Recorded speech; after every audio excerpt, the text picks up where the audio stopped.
Se esse vídeo apareceu para você, é porque essa história vai te emocionar e arrepiar.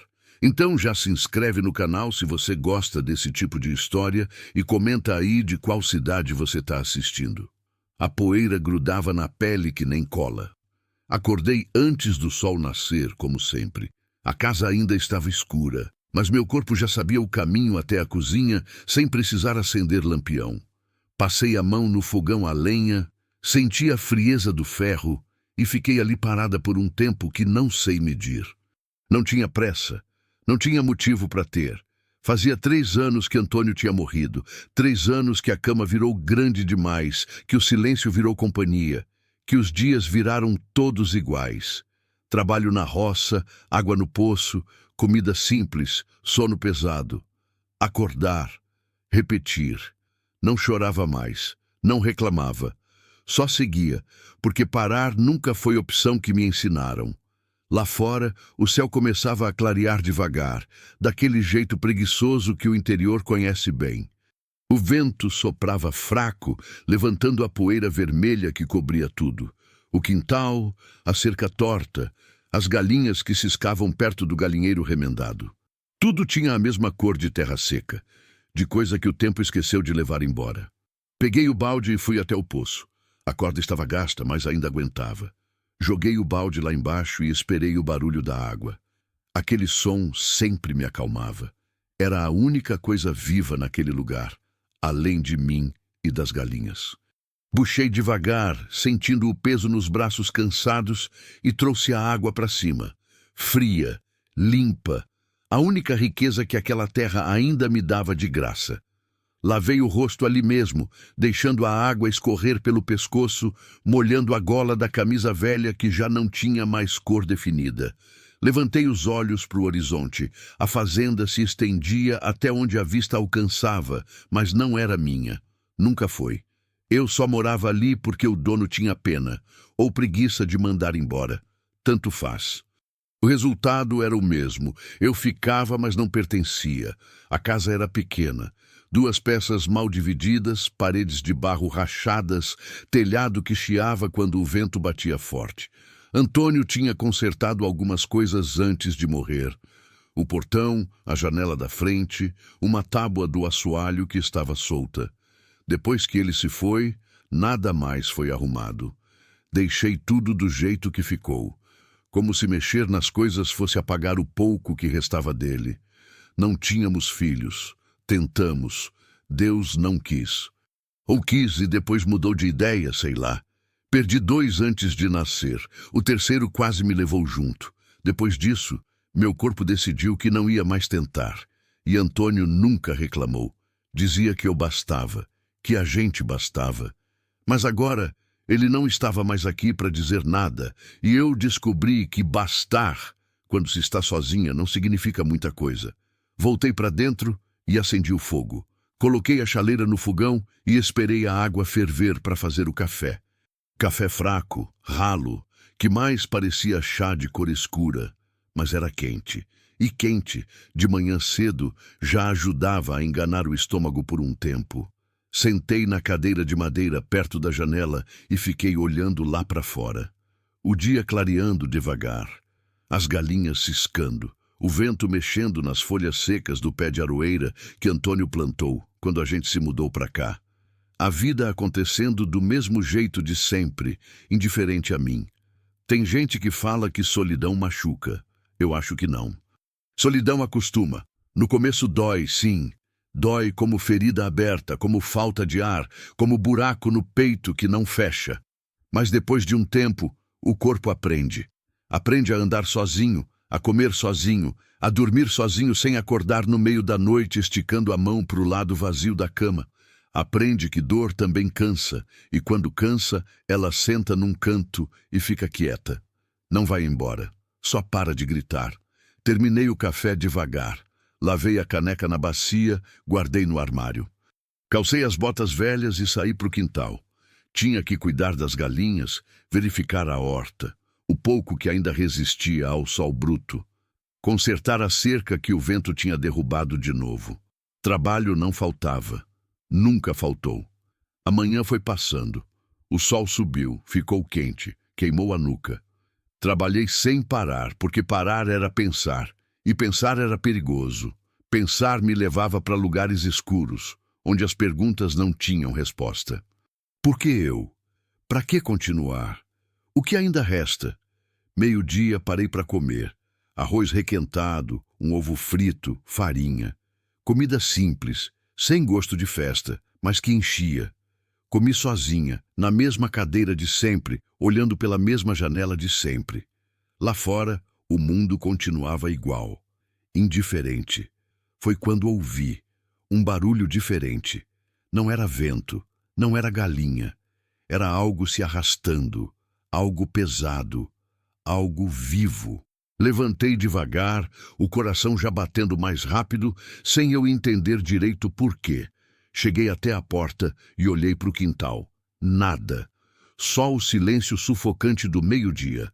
Aquele calor que faz até os pássaros ficarem quietos. Mas o barulho continuou. Vinha de trás da casa. Peguei o facão que ficava pendurado perto da porta. Antônio sempre dizia que mulher sozinha no interior tinha que estar preparada. E saí com cuidado. O sol batia forte na minha cabeça. A poeira levantava a cada passo. O barulho ficava mais claro, algo se arrastando, algo gemendo. Contornei a casa devagar, o facão firme na mão, o corpo tenso, e foi quando vi uma mulher. Caída no chão, encostada na parede de barro da minha casa, com a roupa suja de terra e sangue seco, o rosto pálido, os lábios rachados, os olhos fechados, magra demais, jovem demais e grávida. A barriga grande, esticada sob a blusa rasgada, subia e descia com dificuldade. Ela respirava, mas parecia que cada respiração custava tudo que ainda tinha. Fiquei parada ali, com o facão na mão, sem saber o que fazer. Podia fingir que não vi. Podia voltar para dentro e trancar a porta. Podia esperar ela ir embora. Ou morrer, longe de mim. Não era meu problema. Não pedi para ela aparecer. Não pedi para nada disso. Mas aí ela abriu os olhos e me olhou. Não falou nada. Não pediu ajuda. Não implorou. Só me olhou. Daquele jeito que quem está morrendo olha. Como se já tivesse desistido de tudo, mas ainda assim quisesse saber se o mundo tinha um pouco de humanidade sobrando. Guardei o facão. Me ajoelhei do lado dela. E pela primeira vez em 3 anos senti algo além de vazio. Senti medo. Ela estava quente demais. Coloquei a mão na testa dela e senti a febre queimando por baixo da pele. O corpo inteiro tremia, mesmo com o sol do meio-dia caindo forte em cima de nós duas. Ela tentou falar alguma coisa, mas a voz saiu rouca, quebrada. Uma linha de som que se perdeu no vento antes de chegar até mim. Calma, eu disse, e minha própria voz saiu estranha. Fazia tempo que eu não falava com outra pessoa de verdade. Fazia tempo que eu não precisava. Passei o braço por baixo dos ombros dela e tentei levantar. Ela gemeu de dor, mas não resistiu. O corpo estava mole, pesado, como se não tivesse mais forças para reagir a nada. Consegui arrastar ela até a sombra da varanda, onde o chão era menos quente. Apoiei as costas dela na parede e corri buscar água. Quando voltei com a caneca, ela ainda estava na mesma posição, a cabeça pendendo para o lado, os olhos meio abertos, meio fechados. Ajoelhei de novo e encostei a borda da caneca nos lábios rachados dela. Bebe, eu disse. Devagar. Ela bebeu. Pouquinho. Engasgou. Tossiu, mas bebeu de novo. A água escorreu pelo canto da boca, descendo pelo pescoço sujo de poeira e suor seco. Quando a caneca ficou vazia, ela fechou os olhos e soltou um suspiro comprido, como se aquilo tivesse custado toda a energia que ainda restava. Fiquei ali, olhando para ela, tentando entender o que estava acontecendo, quem era aquela mulher, de onde tinha vindo, como tinha chegado até aqui. A fazenda ficava longe de tudo, não passava ninguém por perto. A estrada mais próxima ficava a quilômetros de distância, e mesmo assim quase não tinha movimento. Era preciso estar muito perdido ou muito desesperado para acabar aqui. Olhei para a barriga dela. Grande, muito grande. Devia estar no final. 8º mês, talvez. Ou mais. A blusa estava rasgada na lateral e dava para ver a pele esticada, com marcas roxas que pareciam recentes. Marcas de queda. Ou de outra coisa. O medo voltou. Medo de que ela morresse ali, na minha porta. Medo de que o bebê morresse junto. Medo de que alguém viesse procurar por ela. Medo de me envolver em algo que eu não entendia, que eu não pedia, que eu não queria. Mas mais forte que o medo, tinha outra coisa. Algo que eu não sentia faz tempo. Algo que eu achei que tinha morrido junto com Antônio, junto com os filhos que nunca nasceram, junto com a mulher que eu era antes de virar só um corpo que acorda, trabalha e dorme. Compaixão. Levantei e entrei na casa. Peguei um cobertor velho, um travesseiro que ainda guardava do tempo que a gente tinha visita, e voltei para a varanda. Arrumei o travesseiro embaixo da cabeça dela e joguei o cobertor por cima do corpo, mesmo com o calor. A febre precisava suar para sair. Era o que minha mãe sempre dizia: suor tira o veneno de dentro. Sentei no chão ao lado dela e fiquei esperando. Não sabia esperar o quê. Só sabia que não podia deixar ela ali sozinha, não daquele jeito. O tempo passou devagar. O sol foi andando pelo céu. A sombra foi mudando de lugar e eu fui ajeitando o cobertor, limpando o suor da testa dela com um pano molhado, dando água sempre que ela abria os olhos. Ela não falou nada. Eu também não. Não tinha o que dizer. Às vezes, o silêncio é mais honesto que qualquer palavra. A tarde já ia no meio, quando ela finalmente conseguiu falar. "Desculpa", ela sussurrou, a voz fina como linha. Olhei para ela. Os olhos estavam abertos agora, mais claros, menos perdidos. Olhos castanhos, fundos, cansados de um jeito que ia além do corpo, cansados da vida inteira. "Desculpa por quê?", perguntei. "Por aparecer assim, por te dar trabalho." Balancei a cabeça. "Você não escolheu cair na minha porta." Mas caí. Caiu. Ficamos em silêncio de novo. Ela olhou para o lado, para o quintal vazio, para o horizonte que se estendia para sempre. Olhou como quem não tem mais para onde ir. Como quem já tentou tudo e chegou no fim da estrada. "Como você se chama?", perguntei, sem saber direito se devia perguntar ou se era melhor não saber. Ela demorou para responder, como se o nome fosse um peso que ela não queria mais carregar. "Cida", disse por fim. "Aparecida. Mas todo mundo me chama de Cida. Eu sou Dalva." Ela acenou com a cabeça, fraca, mas acenou. Depois olhou para a barriga e passou a mão devagar por cima do cobertor. "Ele está mexendo", disse ela. E pela primeira vez vi algo parecido com um sorriso aparecer no canto da boca. Triste, mas ainda assim um sorriso. Ainda está vivo. "Quanto tempo falta?", perguntei. "Não sei ao certo. Perto, muito perto." O coração apertou. Perto. Ela estava perto de ter um bebê, sozinha, perdida, doente.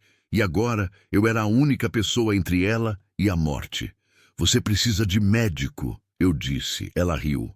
Um riso sem alegria, amargo, que doeu de ouvir.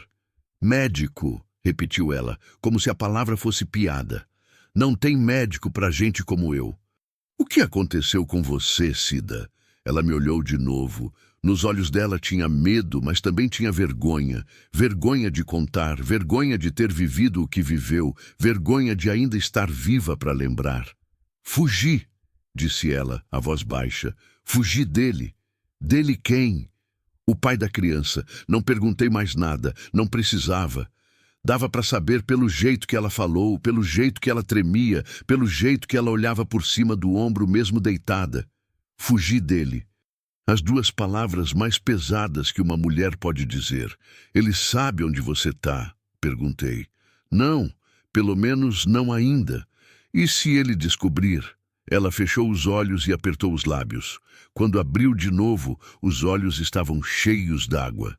"Ele me mata", disse ela, simples assim. "Me mata e leva a criança." O vento bateu nas telhas soltas da casa. O barulho ecoou pelo silêncio.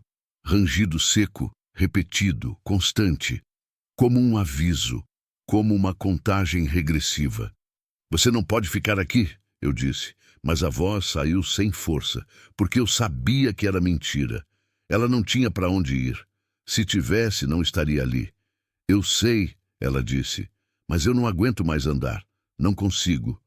Olhei para ela. Magra demais, fraca demais, grávida demais.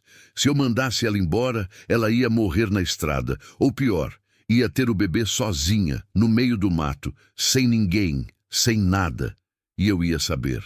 Ia viver sabendo que tinha virado as costas quando alguém precisou de mim. Ia virar igual ao resto do mundo que me abandonou quando Antônio morreu. Ia virar igual a tudo que eu jurei que nunca seria. Fica hoje, eu disse. Descansa.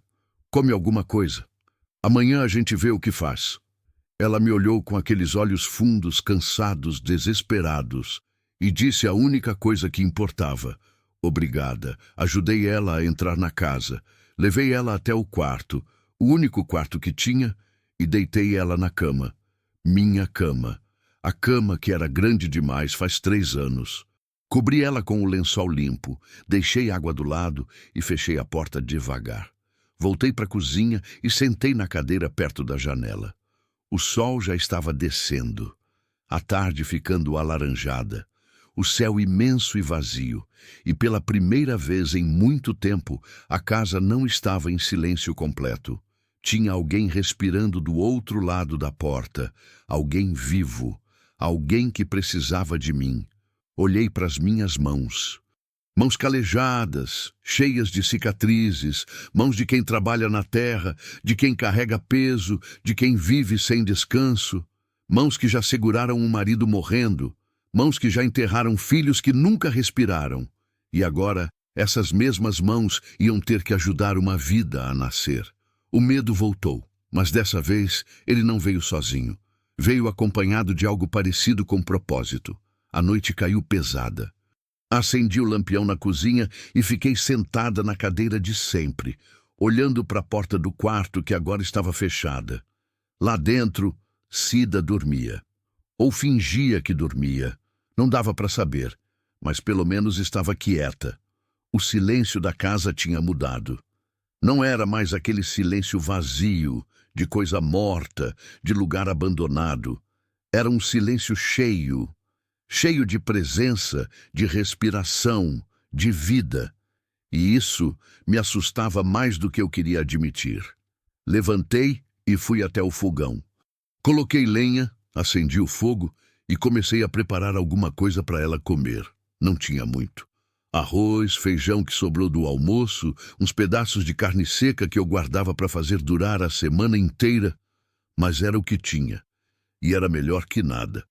Enquanto a comida esquentava, fiquei pensando em como uma pessoa aparece do nada na sua vida e muda tudo em questão de segundos. 1 hora atrás, eu estava sozinha, vivendo meus dias iguais, sem esperar nada de ninguém. Agora tinha uma mulher grávida dormindo na minha cama, fugindo de um homem que queria matá-la, prestes a ter um bebê a qualquer momento. Como foi que eu deixei isso acontecer? Mas no fundo, eu sabia a resposta. Sempre soube. Tem algo em mim que não consegue virar as costas. Não sei se é fraqueza ou força. Não sei se é compaixão ou teimosia. Só sei que toda vez que cruzo com alguém precisando de ajuda, eu paro. Mesmo quando não devia. Mesmo quando me coloca em risco. Mesmo quando a coisa certa a fazer seria seguir em frente e fingir que não vi nada. Antônio costumava dizer que isso ia me matar um dia. Dizia que o mundo não merecia bondade, que bondade no sertão era luxo que pobre não podia ter. Mas mesmo dizendo isso, ele fazia igual. Ajudava quem aparecia, dividia o pouco que tinha. Estendia a mão mesmo quando a própria mão estava vazia. Acho que foi por isso que a gente se encontrou. 2 tolos no meio do nada, acreditando que ainda dava para ser humano num lugar que ensina todo dia que humanidade não paga conta. A comida ficou pronta. Coloquei num prato fundo, Peguei uma colher e fui até o quarto. Bati de leve na porta antes de abrir. Cida estava acordada, deitada de lado, com as mãos sobre a barriga. Ela olhou para mim quando entrei e vi que tinha chorado. Os olhos estavam vermelhos, inchados. Trouxe comida, eu disse, me aproximando devagar. Ela se sentou com dificuldade, apoiando as costas na parede. Eu entreguei o prato e a colher. Ela olhou para a comida como se não acreditasse que era real. Obrigada, ela sussurrou. De verdade, eu não sei nem o que dizer. Não precisa dizer nada. Come. Ela comeu devagar, cada garfada pausada, mastigada com calma, como se tivesse medo de que a comida sumisse se ela comesse rápido demais. Fiquei ali parada, encostada no batente da porta, observando. Ela era nova. Devia ter uns 20 e poucos anos, talvez menos. A pele morena, os cabelos pretos, longos e embaraçados, o rosto fino demais, os olhos fundos demais. O corpo de quem passou fome, o olhar de quem passou coisa pior. Há quanto tempo você está andando? Perguntei. Ela parou de comer e pensou. Não sei ao certo. 3 dias, talvez. Ou 4. Perdi a conta. 3 dias andando grávida desse jeito? Não tive escolha. Sempre tem escolha. Ela me olhou e nos olhos dela tinha raiva. Raiva de mim, raiva do mundo, raiva de tudo. Não, disse ela, a voz mais firme agora. Não tem. Quando você acorda com um homem bêbado em cima de você, batendo porque a comida não estava do jeito que ele queria. Quando você tenta fugir e ele te arrasta de volta pelo cabelo. Quando ele diz que se você tentar de novo, ele te mata e enterra no mato onde ninguém vai achar. Não tem escolha, só tem sobrevivência. O silêncio voltou, pesado, sufocante. Eu não disse nada porque não tinha nada para dizer. Não tinha vivido o que ela viveu. Não sabia o que era acordar todo dia com medo. Antônio nunca levantou a mão para mim, nunca me xingou, nunca me fez sentir pequena. Mas eu sabia que tinha mulher que não tinha essa sorte. Sabia porque via, porque ouvia. Porque o sertão está cheio de mulheres que morrem em silêncio, enterradas em quintais, esquecidas pelo mundo. Como você conseguiu fugir? Perguntei, a voz baixa. Ela voltou a comer mais devagar ainda. Demorou para responder. Quando respondeu, a voz estava tremendo. Ele bebeu demais uma noite. Caiu no chão, apagado. Eu peguei o que dava para carregar e saí andando. Não olhei para trás. Não parei para pensar. Só andei. Andei até as pernas doerem, até os pés sangrarem, até não aguentar mais. E quando achei que ia cair e morrer na estrada, vi sua casa, vi a luz da sua janela e pensei que talvez ainda tivesse alguém no mundo que não ia me mandar embora. Engoli seco, a garganta estava apertada, os olhos ardendo. Fazia tempo que eu não sentia vontade de chorar, mas ali, ouvindo aquela mulher contar a história dela, senti. Ele sabe para onde você foi? Perguntei. Não, pelo menos não quando sair. Mas ele vai procurar. Eu sei que vai. E se ele achar? Ela parou de comer e olhou para mim. Nos olhos dela tinha certeza. Certeza fria, dura, verdadeira. Oh, ele me mata, disse ela, sem pensar 2 vezes. E o bebê? Ele leva. Diz que é filho dele. Diz que eu não presto para ser mãe. Diz que vai criar do jeito certo. E você acredita? Ela riu. Um riso sem som, sem alegria. Um riso de quem já perdeu tudo. Não, eu sei que ele vai matar o bebê também. Ou deixar morrer, ou dar para alguém. Tanto faz. Ele não quer ser pai. Ele só quer me destruir. O vento bateu nas janelas. O barulho ecoou pela casa. Rangido de madeira velha, de telha solta, de coisa que está prestes a cair. Olhei para a janela e vi a escuridão lá fora. Escuridão completa, sem lua, sem estrela. Só o vazio imenso do sertão à noite. Você tem alguém? Perguntei. Família, amigo. Alguém que possa te ajudar? Não. Minha mãe morreu quando eu era criança. Meu pai, não sei onde tá. Nunca tive irmão. Nunca tive ninguém, na verdade. Sempre fui sozinha, até conhecer ele. E aí fiquei pior que sozinha. E agora? Agora eu tô aqui, na sua casa, pedindo abrigo para uma desconhecida, porque não tenho mais nada, nem lugar, nem dinheiro, nem plano. Só esse bebê crescendo dentro de mim, me lembrando todo dia que eu não posso desistir ainda. Ela terminou de comer e me devolveu o prato vazio. Nossos olhos se encontraram, e por um segundo foi como se a gente se reconhecesse. Duas mulheres sozinhas no meio do nada. Duas mulheres que o mundo tinha abandonado. Duas mulheres que ainda estavam vivas só porque eram teimosas demais para morrer. Descansa, eu disse. Amanhã a gente pensa no que fazer. E se ele aparecer? A pergunta ficou no ar. Pesada, real, perigosa. A gente resolve, eu disse sem saber como. Saí do quarto e fechei a porta. Voltei para a cozinha, lavei o prato, apaguei o fogo. Sentei na cadeira de novo e fiquei olhando para a escuridão lá fora. O medo estava ali, presente, constante. Medo de que o homem aparecesse. Medo de que ele fizesse o que Cida disse que ia fazer. Medo de que eu não conseguisse proteger ela. Medo de que eu mesma acabasse machucada. Ou pior. Mas junto com o medo, tinha outra coisa. Raiva. Raiva de homem que bate em mulher.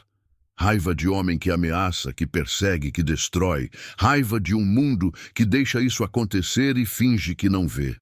Levantei e fui até o canto da cozinha. Peguei o facão que ficava pendurado na parede, o mesmo que eu tinha segurado quando encontrei Cida. Pesei ele na mão. Senti o cabo de madeira gasto, a lâmina pesada, afiada. Antônio sempre mantinha afiado. Dizia que ferramenta cega era mais perigosa que inimigo.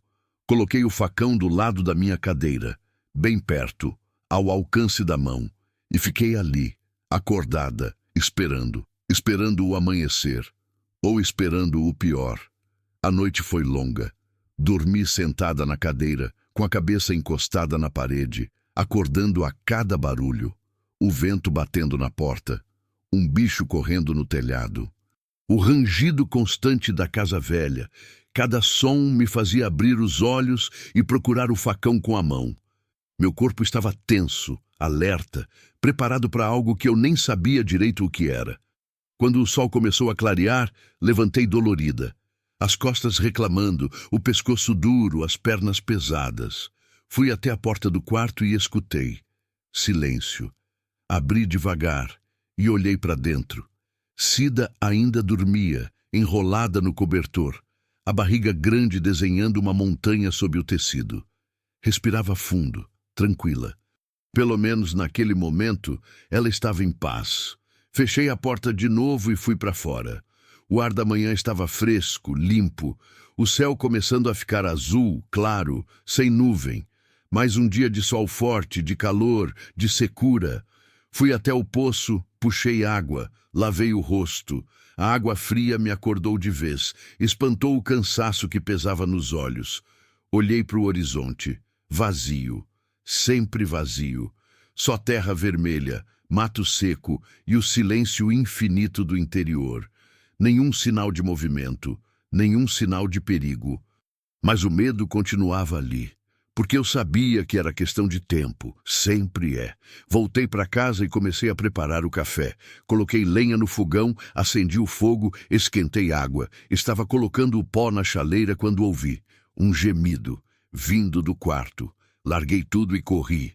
Abri a porta rápido e vi Cida sentada na cama, curvada para frente, com as mãos apertando a barriga. O rosto dela estava contraído de dor, os olhos apertados, a respiração presa. "O que foi?" perguntei, entrando rápido. Ela me olhou e nos olhos dela tinha pânico.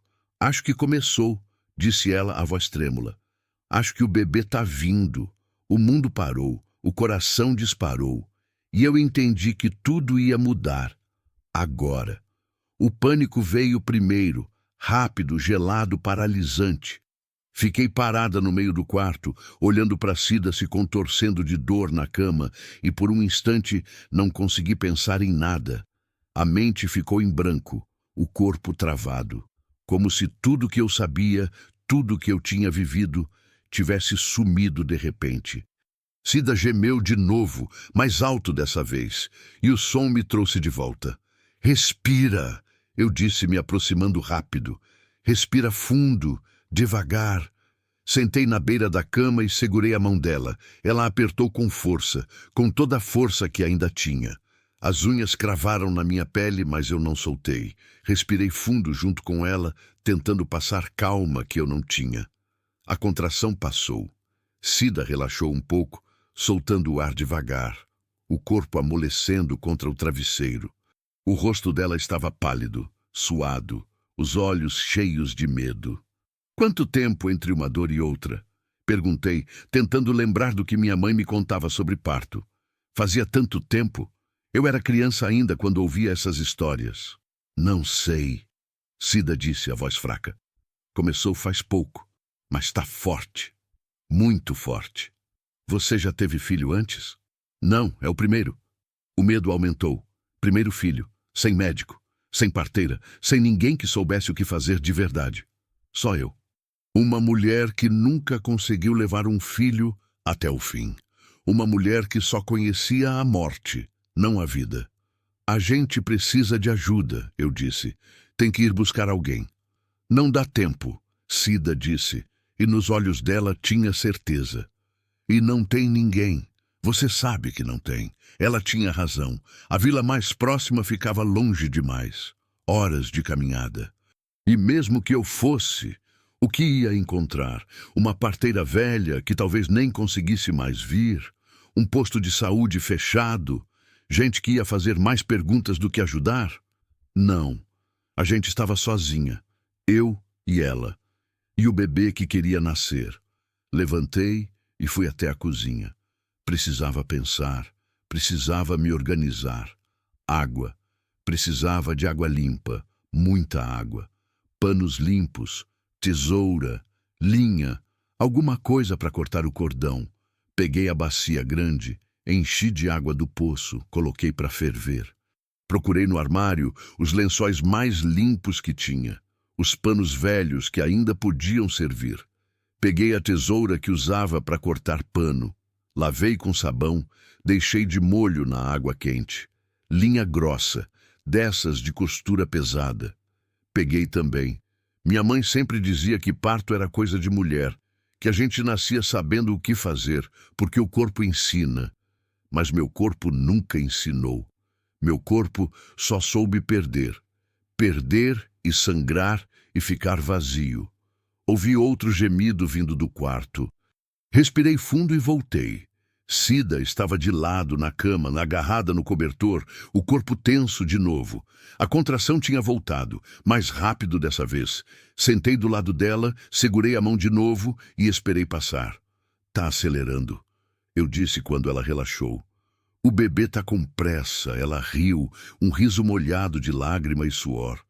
Igual a mãe, sempre com pressa de ir embora. Olhei para ela.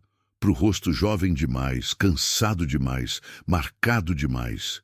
E senti algo apertar no peito, algo parecido com raiva. Raiva de tudo que tinha trazido ela até ali. Raiva do homem que a tinha machucado. Raiva de um mundo que deixava a mulher sofrer sozinha. Você não vai embora, eu disse firme. Nem você, nem o bebê. A gente vai passar por isso, junta. Ela me olhou. E nos olhos dela vi algo que não tinha visto antes. Esperança, pequena, frágil, mas ainda ali. Você acha que a gente consegue?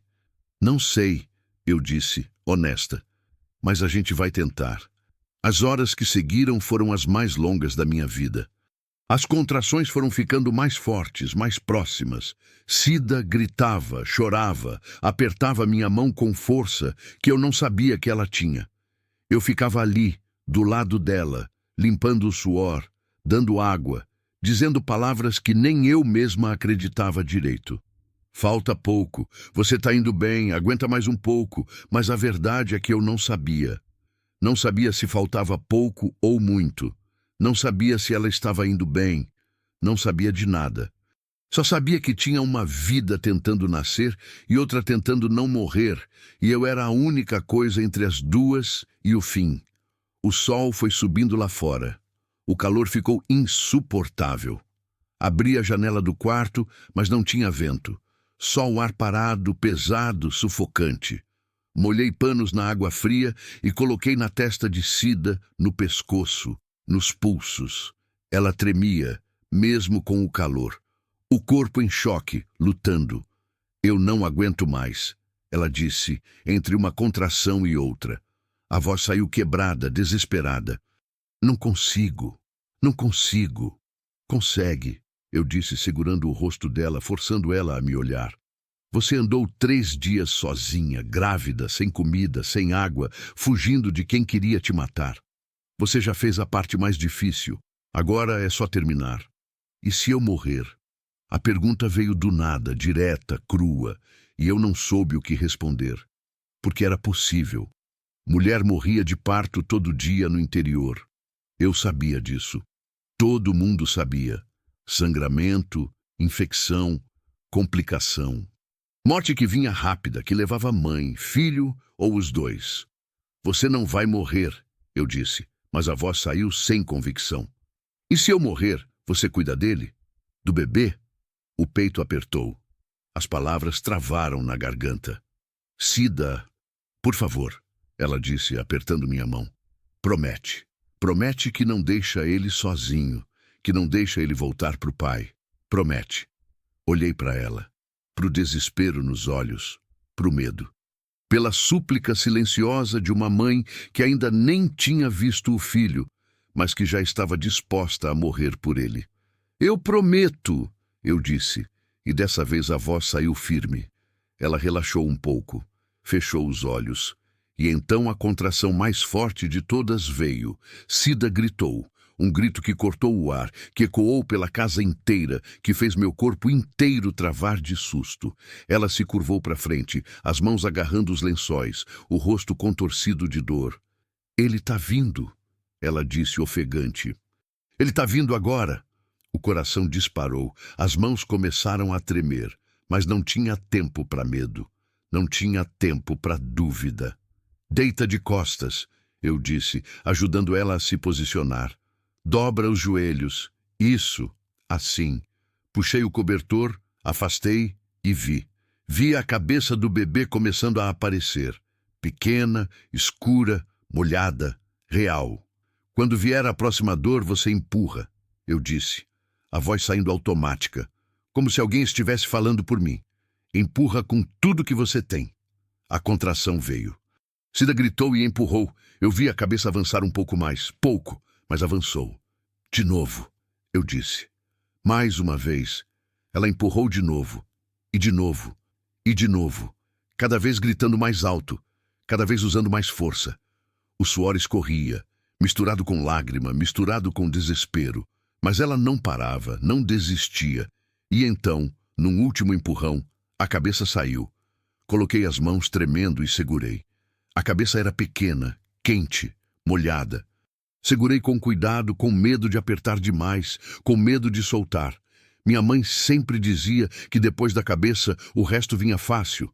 Torci para que ela estivesse certa. Mais uma, eu disse, só mais uma. Cida juntou o que restava de força e empurrou. E o bebê deslizou para fora, completo, todo de uma vez. Caiu nas minhas mãos, pequeno, escorregadio, silencioso. Silencioso demais. O medo voltou. Gelado. Absoluto. Por que ele não está chorando? Cida perguntou, tentando se levantar. Porque ele não está chorando. Segurei o bebê, virei ele de bruços e bati de leve nas costas. Nada. Bati de novo, um pouco mais forte. Nada. Faz ele chorar, Cida gritou. Por favor, faz ele chorar. Limpei a boca do bebê com o dedo, tirei o que tinha de líquido. Bati nas costas de novo, e então, finalmente, um som. Um choro. Fraco no começo, mas ficando mais forte. Um choro de vida, de raiva, de existência. O bebê chorou e eu chorei junto. Ele está vivo, eu disse rindo e chorando ao mesmo tempo. Ele está vivo. Enrolei o bebê num pano limpo e coloquei ele no peito de Cida. Ela segurou ele com as duas mãos, olhou para ele e desabou. Chorou como eu nunca vi ninguém chorar. Chorou de alívio, de medo, de amor. Chorou tudo que tinha segurado dentro por tanto tempo. Eu fiquei ali, sentada na beira da cama, olhando as duas, mãe e filho, vivos, juntos. E pela primeira vez em 3 anos, senti que tinha feito algo que importava. Cortei o cordão com a tesoura limpa, amarrei com a linha como minha mãe tinha me ensinado. Esperei a placenta sair, limpei Cida, troquei os lençóis. Ela estava exausta, mal conseguia manter os olhos abertos, mas não soltava o bebê. Segurava ele contra o peito como se ele fosse desaparecer se ela soltasse. É menino ou menina? Ela perguntou, a voz fraca. Olhei para o bebê enrolado no pano. Menino, ela sorriu. Um sorriso cansado, mas verdadeiro. Menino, ela repetiu. Meu menino. Ele é forte, eu disse. Chorou alto. Isso é bom sinal. Graças a você, Cida disse, me olhando. Se você não tivesse aqui, mas eu tava. Por quê? Ela perguntou. Por que você me ajudou? Você nem me conhece. Eu podia ser qualquer coisa. Podia trazer problema, podia. Porque eu não consigo fazer diferente, eu disse, interrompendo. Nunca consegui. Ela ficou me olhando por um tempo em silêncio. Depois acenou com a cabeça, devagar. Eu vou te pagar um dia, ela disse. Não sei como, mas vou. Não precisa. Precisa. Porque tem dívida que não pode ficar sem pagar. Saí do quarto e deixei ela descansar. Fui para a cozinha, sentei na cadeira e fiquei ali, olhando para nada. O corpo estava cansado, dolorido, tremendo, mas a mente estava estranhamente calma, quase em paz. Tinha ajudado uma vida a nascer, uma vida que o mundo não queria, uma vida que o pai queria destruir, uma vida que a mãe teve que fugir para salvar, mas agora estava aqui, viva, respirando, chorando, e por enquanto isso era suficiente. A tarde foi passando devagar, o calor diminuiu um pouco, o sol começou a descer. Preparei comida para Cida, levei no quarto. Ela comeu devagar, com o bebê dormindo ao lado dela. Os dois pareciam em paz, os dois pareciam seguros, mas eu sabia que a paz não ia durar, porque o pai do bebê ainda estava lá fora, em algum lugar, procurando, e quando ele descobrisse onde ela estava, viria. A pergunta não era se, era quando. E o que eu ia fazer quando ele batesse na minha porta? Sentei de novo na cadeira da cozinha, com o facão ao lado, e fiquei esperando a noite cair, esperando o pior, porque no fundo eu sabia que ele estava vindo. A noite caiu devagar, como sempre cai no interior. Primeiro o alaranjado no céu, depois o roxo, depois o azul escuro e, por fim, o preto completo, sem lua, sem estrela, só a escuridão pesada que engole tudo. Acendi o lampião na cozinha e deixei a chama baixa. Luz demais, chamava a atenção. E a atenção era a última coisa que a gente precisava agora. Fui até o quarto verificar Cida e o bebê. Ela dormia profundamente, a respiração calma, o rosto finalmente relaxado. O bebê estava enrolado num pano limpo, dormindo também, aninhado no braço da mãe. Os dois pareciam um quadro, algo bonito no meio de tanta coisa feia. Fechei a porta devagar e voltei para a cozinha. Sentei na cadeira de sempre, mas dessa vez não consegui ficar quieta.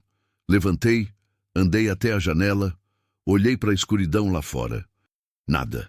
Só o silêncio imenso do sertão à noite, mas um silêncio diferente, tenso, como se estivesse esperando algo acontecer. O facão estava na mesa, ao alcance da mão. Olhei para ele e pensei em Antônio. Ele sempre dizia que a gente precisava estar preparado, que o interior era traidor, que a violência vinha de onde a gente menos esperava. Dalva, Ele dizia, segurando meus ombros com aquelas mãos grandes, calejadas. Se um dia eu não estiver aqui, você não baixa a guarda. Não confia fácil. E não deixa ninguém te fazer de boba. Entendeu? Eu sempre acenava, sempre prometia, mas nunca achei que ia precisar de verdade. Antônio era forte, era esperto, era cuidadoso. Nada ia acontecer com ele. Até que aconteceu. Acidente de trabalho, disseram. Viga que caiu. Morte rápida, sem dor. Mentira, tudo mentira. Antônio não morreu sem dor. Morreu longe de casa, longe de mim, cercado de estranho, e eu nem pude me despedir direito. Balancei a cabeça, afastando as lembranças. Não era hora de pensar nisso. Não era hora de voltar para a dor que nunca sara completamente. Sentei de novo e fiquei esperando. Esperando o quê? Eu não sabia direito. Só sabia que algo estava para acontecer. Sentia no ar, na pele, nos ossos. Devia ser meia-noite quando ouvi um barulho lá fora, distante, mas claro. Motor de veículo. Caminhonete pelo som grave, vindo devagar pela estrada de terra. O coração disparou.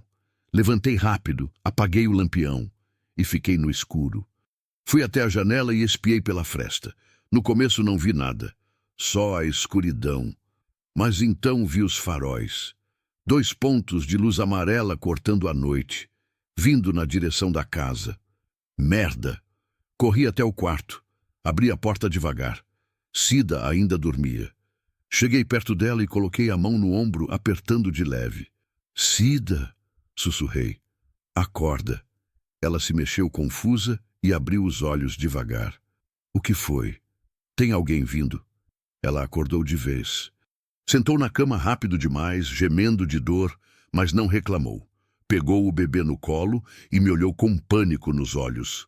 É ele? Não sei. Mas a gente não pode arriscar. O que a gente faz? Pensei rápido. A casa era pequena. Não tinha lugar para se esconder de verdade. Se alguém entrasse, ia achar ela em segundos. Você fica quieta aqui, eu disse. Não faz barulho. Não acende luz. Eu vou ver quem é. E se for ele? Eu resolvo. Como? Não respondi. Porque não sabia. Só sabia que não podia deixar ninguém chegar perto dela e do bebê. Saí do quarto, fechei a porta e voltei para a cozinha. Peguei o facão e fui até a porta da frente. Encostei o ouvido na madeira e esperei. O barulho do motor foi ficando mais alto, mais perto. A caminhonete estava subindo o caminho de terra que levava até a casa. Ninguém subia aquele caminho por acaso. Ninguém passava por ali sem motivo. O motor parou. Silêncio. Depois, o barulho de porta abrindo, porta fechando, passos na terra. Mas de uma pessoa, merda. Não era um, eram 2, talvez mais. Respirei fundo, apertei o cabo do facão e esperei. Os passos se aproximaram, lentos, cautelosos. Depois pararam na frente da porta. E então bateram. 3 pancadas, firmes. Não agressivas, mas não educadas também. Fiquei parada, em silêncio, o coração batendo tão alto que tinha certeza que eles podiam ouvir do outro lado. Bateram de novo, mais forte dessa vez. Tem alguém aí? Uma voz de homem perguntou. Voz grossa, áspera, acostumada a dar ordem. Não respondi. A gente sabe que tem alguém. A voz continuou. Vimos a luz mais cedo. Merda. A gente só quer conversar, o homem disse. Não vamos fazer nada, só queremos trocar uma ideia. Mentira. Eu sabia que era mentira. Homem que bate na porta no meio da noite não quer conversar, quer outra coisa. Escuta. A voz ficou mais impaciente. A gente pode ficar aqui a noite toda. Ou você abre essa porta agora e a gente resolve isso rápido. Olhei para o facão na minha mão. Olhei para a porta. Olhei para o corredor escuro que levava ao quarto onde Cida e o bebê estavam escondidos. E tomei uma decisão. Abri a porta. Só uma fresta. O suficiente para eles verem que tinha gente, mas não o suficiente para entrarem. 2 homens. Um mais velho deve ter uns 50, corpulento, com barba mal feita e chapéu sujo. O outro mais novo, magro, com cara de quem não dormia direito faz tempo. Os dois me olharam de cima a baixo, avaliando. "E boa noite", o mais velho disse, tirando o chapéu num gesto que queria parecer educado, mas não era. "Desculpa a hora. O que vocês querem?" Perguntei, mantendo a voz firme. "A gente está procurando alguém", ele disse. "Uma mulher, nova, grávida, cabelo preto, comprido. Você viu alguém assim por aqui?" O sangue gelou, mas mantive a cara neutra. "Não", eu disse. "Não vi ninguém." O homem me olhou nos olhos, tentando ver se eu estava mentindo. Depois olhou para o mais novo, que deu de ombros. "Ela pode ter passado por aqui", o mais velho insistiu. "Tá fugida faz uns dias, deve estar machucada, fraca, precisando de ajuda. Já disse que não vi ninguém. Tem certeza?" Ele deu um passo para frente. "Porque se a gente descobrir que você está escondendo ela, vai dar problema. Problema sério." Apertei o cabo do facão atrás da porta. "Não estou escondendo ninguém. Moro sozinha. Sempre morei. E não sei de nada sobre mulher grávida fugida." Ele ficou me olhando por mais um tempo. Depois suspirou e colocou o chapéu de volta. "Tá bom", ele disse, "mas se você ver ela, avisa. O marido dela está muito preocupado. Ela não está bem da cabeça. Pode fazer besteira. Se eu ver, eu aviso." Menti. "Ótimo", ele sorriu, mas não tinha nada de amigável naquele sorriso. "A gente volta por aqui de vez em quando, só para ter certeza." Ameaça. Era uma ameaça clara. Eles viraram as costas e foram embora. Voltaram para a caminhonete. O motor ligou, os faróis acenderam. E eles desceram o caminho de terra, devagar, como se não tivessem pressa. Fechei a porta e tranquei. Encostei nela, tremendo, o facão ainda na mão. Eles sabiam. Não tinham certeza, mas sabiam. E iam voltar. Esperei até ter certeza que a caminhonete tinha ido embora de vez antes de me mover. Depois fui até o quarto. Cida estava sentada na cama, abraçada com o bebê, tremendo inteira. "Era ele?" ela perguntou, a voz quase sumindo no sussurro. "Não, eram 2 homens procurando por você. Disseram que eram do marido. Ele mandou eles. Provavelmente. Eles vão voltar?" "Sim." Disseram que sim. Cida começou a chorar, baixinho, tentando não fazer barulho para não acordar o bebê. As lágrimas escorriam pelo rosto, molhando a blusa. "Eu sabia", ela disse. "Eu sabia que ele ia achar. Eu não devia ter parado aqui, não devia ter te colocado nisso." "Você não tinha escolha", eu disse, sentando na beira da cama. "E eu também não. Mas agora você está em perigo, por minha causa." Eu já estava em perigo no dia que resolvi ficar sozinha no meio do nada. Isso aqui não é novidade. Ela me olhou, os olhos vermelhos de chorar. "O que a gente faz agora?" Boa pergunta. O que a gente fazia? Se ficássemos, eles iam voltar. E da próxima vez, não iam bater na porta educadamente. Se fôssemos embora, para onde? Cida mal conseguia andar. O bebê tinha um dia de vida. A gente não ia longe. "A gente espera", eu disse. "Você precisa se recuperar. Precisa de força. Alguns dias, pelo menos." "A gente não tem alguns dias. Então a gente arranja." "Como?" Olhei para ela, para o bebê e depois para o facão que ainda estava na minha mão. "A gente se prepara", eu disse. "Se eles voltarem, a gente não vai facilitar." Os dias que seguiram foram tensos. Cida se recuperava devagar. Ainda sentia dor, ainda sangrava um pouco, mas melhorava. O bebê mamava bem, chorava pouco, dormia bastante. Parecia saudável, parecia forte. Eu ficava de olho. O tempo todo. Acordava no meio da noite com qualquer barulho. Olhava pela janela a cada hora. Verificava o horizonte procurando sinal de movimento. Nada. Os homens não voltaram. Ainda. Mas eu sabia que iam. Era questão de tempo. Durante o dia, cuidava de Cida e do bebê. Fazia comida, trocava os panos, lavava roupa. Coisas simples. Coisas que me mantinham ocupada. coisas que me impediam de pensar demais. À noite, ficava acordada na cadeira da cozinha, com o facão do lado, esperando. Cida percebeu. Você não dorme, ela disse uma manhã enquanto amamentava o bebê. Durmo. Não, eu vejo. Você fica acordada a noite toda. Não neguei. Não tinha como. Alguém tem que ficar de olho, eu disse. Mas você não pode ficar sem dormir para sempre. Posso até a gente decidir o que fazer. E o que a gente vai fazer? Parei o que estava fazendo, lavando uns pratos, e olhei para ela. Você precisa ir embora, eu disse. Para longe daqui, para onde ele não ache. E como eu faço isso? Não tenho dinheiro, não tenho lugar para ir, não tenho nada. Eu arranjo dinheiro. Como? Respirei fundo. Tinha pensado nisso. Tinha pensado muito. Vendo umas coisas. Galinhas, ferramentas, o que der. Não, Cida disse, firme. Você já fez demais. Não vou tirar o pouco que você tem. Não é tirar, é dar. E eu tô dando porque eu quero. Por quê? Ela perguntou, os olhos cheios de lágrima de novo. Por que você está fazendo tudo isso por mim? Eu não sou nada para você. Fiquei em silêncio por um tempo, procurando as palavras certas. Quando achei, sentei na beira da cama, perto dela. Porque, eu disse devagar, eu sei o que é ser abandonada. Eu sei o que é precisar de ajuda e não ter ninguém.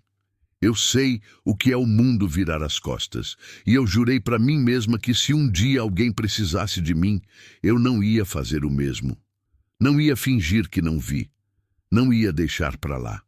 Cida desabou a chorar. Chorou tanto que o bebê acordou e começou a chorar também. E ali, naquele quartinho pequeno, numa casa velha, no meio do nada, as 3 vidas se entrelaçaram. 3 vidas que o mundo não queria. 3 vidas que insistiam em existir. No 4º dia, aconteceu algo que mudou tudo. Era meio da tarde, calor insuportável. Eu estava no quintal estendendo roupa quando vi a poeira subindo na estrada ao longe. Caminhonete, de novo. Larguei tudo e corri para dentro. Eles voltaram, eu disse para Cida. Ela empalideceu.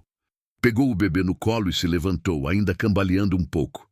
Eu vou me esconder, ela disse. Não adianta. Se eles entrarem, vão achar. Então o que eu faço? Olhei para ela, pro bebê, pro medo nos olhos dela, e tomei uma decisão. Você fica aqui, eu disse, e deixa comigo.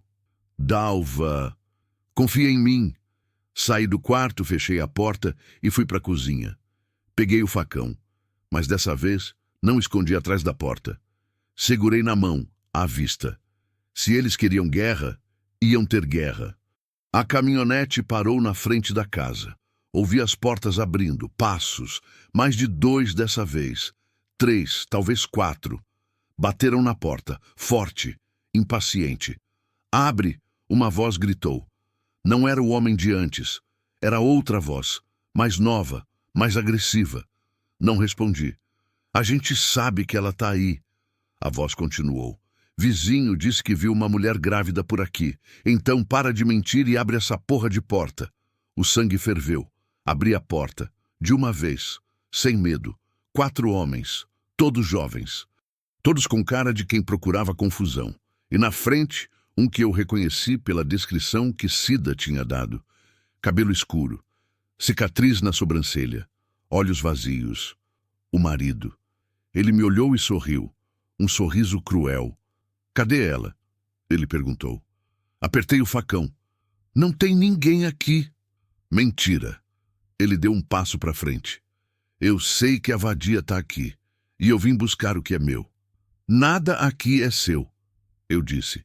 E pela primeira vez em 3 anos, senti raiva de verdade. Raiva que queimava. Raiva que dava força. Ele riu. Ah, é? E o que você vai fazer? Me bater com essa faca? Se precisar. Ele parou de rir, olhou para os outros homens. Depois para mim. Sai da frente, velha, antes que você se arrependa. Não.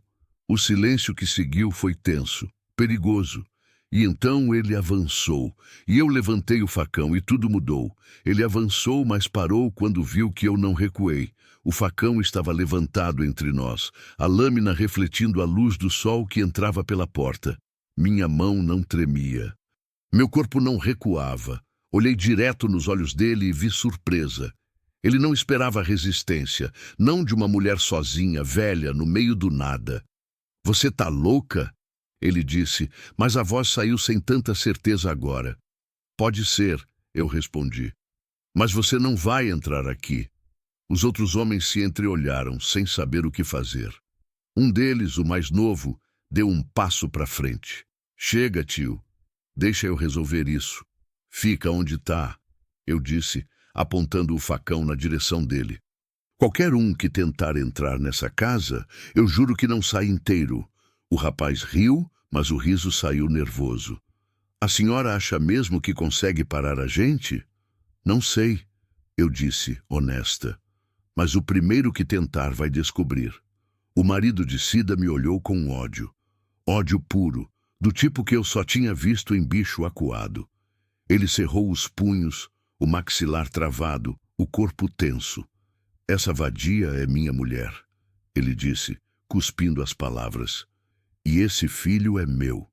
Eu tenho direito de levar eles." "Direito?" repeti, e senti a raiva subir pela garganta como fogo. "Você acha que tem direito de bater numa mulher, de ameaçar, de perseguir? Que tipo de direito é esse?" "Cala a boca!" ele gritou, dando outro passo para frente. "Você não sabe de nada, não sabe o que ela fez, não sabe como ela é." "Sei o suficiente", eu disse. "Sei que ela chegou aqui mais morta que viva. Sei que ela tinha medo de fechar os olhos porque achava que você ia aparecer e matar ela. Sei que ela teve que fugir no meio da noite, grávida, sozinha, porque era a única chance de sobreviver. Isso eu sei." O silêncio voltou, pesado, tenso. Os outros homens olhavam para o chão agora, desconfortáveis, talvez envergonhados, talvez só querendo ir embora. Mas o marido não. Ele ficou ali me encarando, a raiva crescendo, explodindo por dentro. "Última chance", ele disse, a voz baixa, perigosa. "Sai da frente, ou eu te tiro." "Tenta." Ele avançou de novo, rápido dessa vez. Mas eu estava preparada. Dei um passo para o lado e cortei o ar com o facão, passando perto o suficiente para ele sentir o vento da lâmina. Ele pulou para trás, tropeçou, quase caiu. "Sua louca!" ele gritou. "Avisei", eu disse. Um dos outros homens, o mais velho do grupo, se aproximou devagar, as mãos levantadas num gesto de paz. "Olha", ele disse, a voz cansada, "a gente não quer briga. Só queremos a mulher e o bebê. Depois a gente vai embora e deixa você em paz." "Não", eu disse. "Eles não vão com vocês. Ela é mulher dele, é direito dele. Não quando esse direito significa morte." O homem suspirou e olhou para o marido. "Deixa pra lá, rapaz. Não vale a pena." "Não vale a pena?" O marido explodiu. "Aquela vadia me traiu, me roubou, fugiu com meu filho, e você quer que eu deixe pra lá?" "Ela não roubou nada", eu disse. "Ela fugiu porque tinha medo de você." "Medo?" Ele riu, um riso amargo. "Ela devia ter medo. Devia ter medo do que eu vou fazer quando botar a mão nela." As palavras saíram tão naturais, tão frias, que senti um calafrio. Esse homem não tinha remorso, não tinha dúvida. Ele realmente acreditava que tinha o direito de fazer o que quisesse com Cida. "Você não vai botar a mão em ninguém", eu disse. "E quem vai me impedir?" "Você?" Ele deu um passo para frente de novo, desafiador. "Uma velha sozinha com uma faca? Se precisar." Ele olhou para os outros. "Peguem ela." Os três hesitaram. Mas então, devagar, começaram a se mover. Um de cada lado, um pela frente. Eu recuei para dentro da casa, mantendo o facão levantado, tentando ver os três ao mesmo tempo. O coração batia forte, as mãos começaram a suar, mas não soltei a arma. "Última chance", eu disse. "Vai embora agora ou alguém vai se machucar." Eles continuaram avançando. E então, de dentro do quarto, ouvi um choro. O bebê. Todos pararam. Olharam na direção do som. O marido sorriu. Aquele sorriso cruel de novo. Ela tá aí, ele disse. Eu sabia. Deu um passo na direção do quarto, mas eu bloqueei o caminho. Sai da frente, ele disse. Não. Ele avançou de novo. Eu levantei o facão. Ele agarrou meu pulso com uma mão e apertou. Forte. A dor subiu pelo braço, aguda, paralisante. Tentei segurar, mas os dedos começaram a abrir sozinhos, e então ouvi outro som. Um clique, o som inconfundível de uma espingarda sendo engatilhada. Todos viraram. Na porta do quarto, apoiada no batente, porque mal conseguia ficar de pé, estava Cida, segurando a velha espingarda de Antônio, que ficava guardada no armário. A arma estava pesada nas mãos dela, tremendo, mas apontada diretamente para o peito do marido. Solta ela, Cida disse a voz baixa, mas firme. O marido me soltou, devagar. Olhou para Cida e nos olhos dele tinha algo entre surpresa e raiva. Você não tem coragem, ele disse. Tenho, Cida respondeu. Você não faz ideia do que eu tenho coragem de fazer para proteger meu filho. Nosso filho, não, meu filho. Você perdeu esse direito no dia que levantou a mão para mim. O bebê chorou de novo, lá dentro do quarto. Cida olhou para trás por um segundo, preocupada, mas manteve a arma apontada. Vai embora, ela disse. Vai embora e não volta mais. Ou o quê? Você vai atirar? Ele deu um passo para frente. Na frente de testemunha, você sabe o que acontece com quem mata a gente, né? Você vai presa. E aí quem fica com o bebê? Eu? Cida tremeu. A arma balançou nas mãos dela. Ele viu a dúvida e sorriu. É isso mesmo, ele continuou confiante agora. Você não vai fazer nada, porque você é fraca. Sempre foi. Por isso que você precisa de mim. Sem mim, você não é nada. Ela não é fraca, eu disse ainda segurando o facão. Ela andou 3 dias sozinha, grávida, sem água, sem comida, fugindo de você. Ela teve um bebê sem médico, sem remédio, sem nada. Ela sobreviveu. Isso não é fraqueza. O marido me olhou com ódio.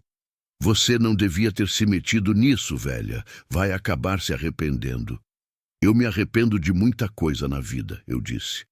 Mas ajudar ela não vai ser uma delas. Ele olhou de mim para Cida, calculando, pensando. Depois fez um gesto para os outros homens. Vamos embora, ele disse.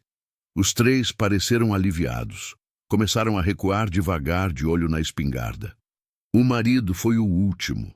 Parou na porta, olhou para Cida uma última vez. Isso não acabou, ele disse. Você me conhece, sabe que eu não desisto fácil. Eu vou voltar. E quando eu voltar, vai ser pior. Se você voltar, Cida disse, a voz firme agora, eu atiro. Não importa o que aconteça depois, não importa se eu for presa, não importa mais nada, eu atiro. Ele ficou parado ali por mais um segundo. Depois cuspiu no chão e saiu. Ouvi os passos dele se afastando. O barulho da caminhonete ligando.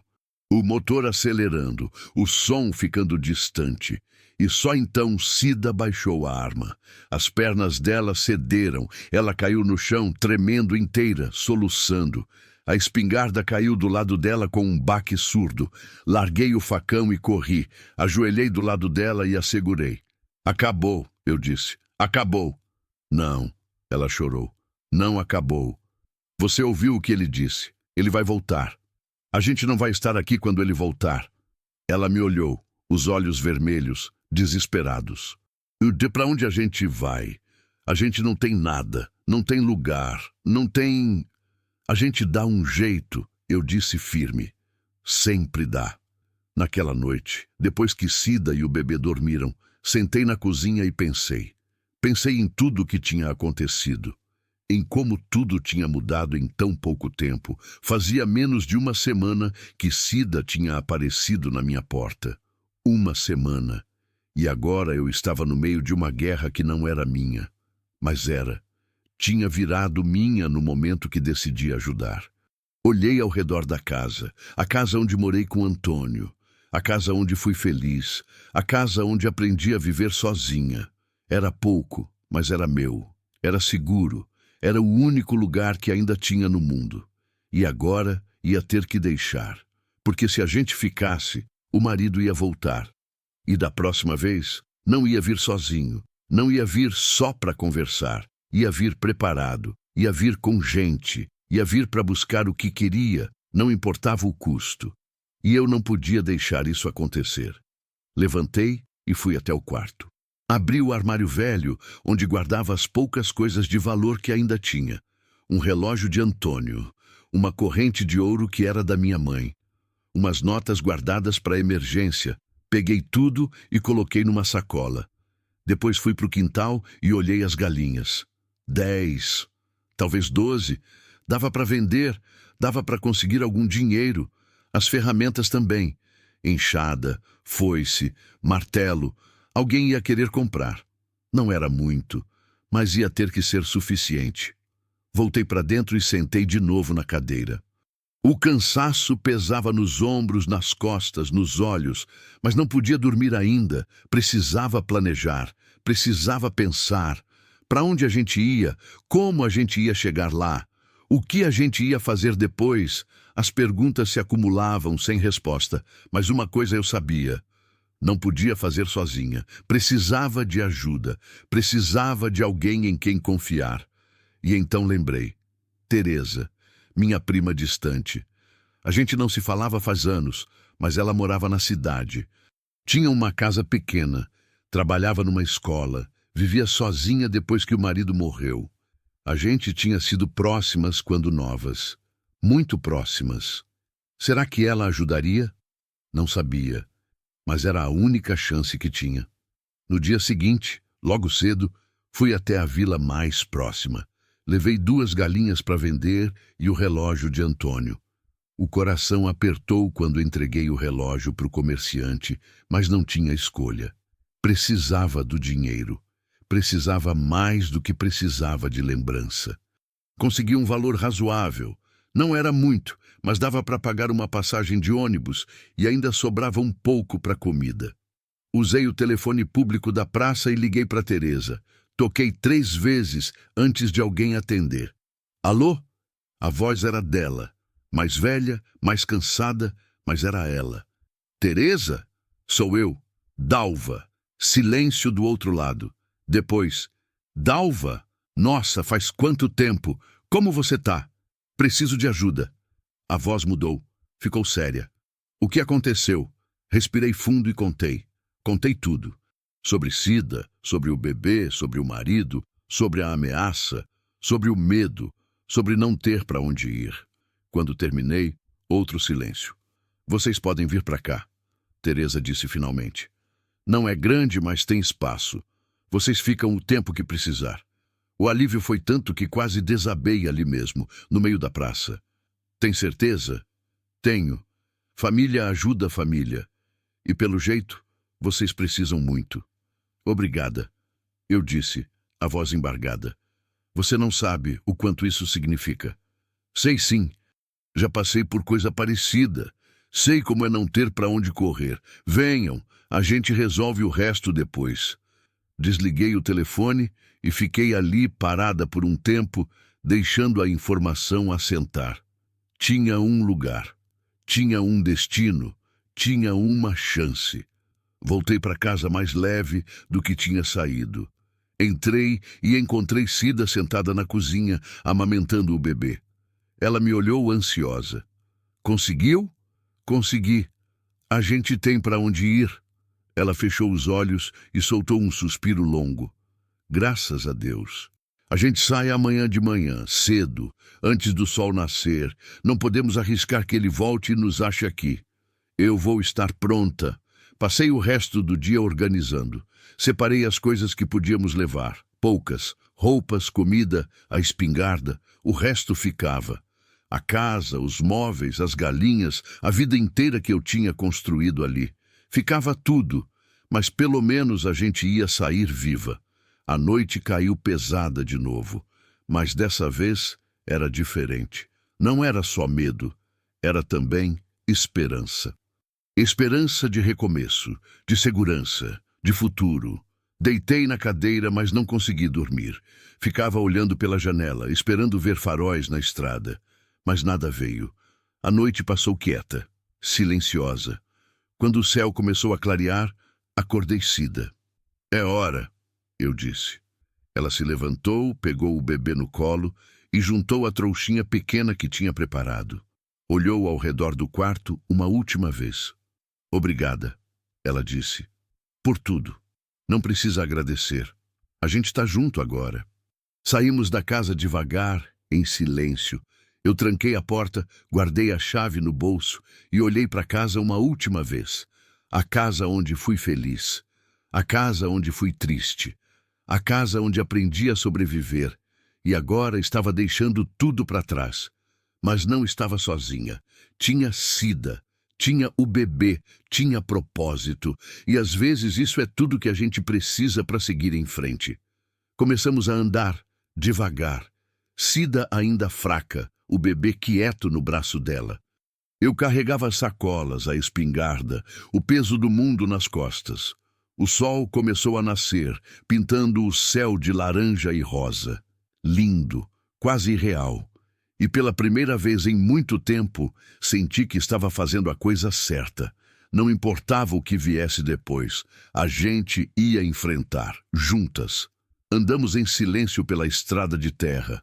O sol subia devagar, trazendo o calor que logo ficaria insuportável. Mas por enquanto, o ar ainda estava fresco. Os pés levantavam poeira vermelha a cada passo.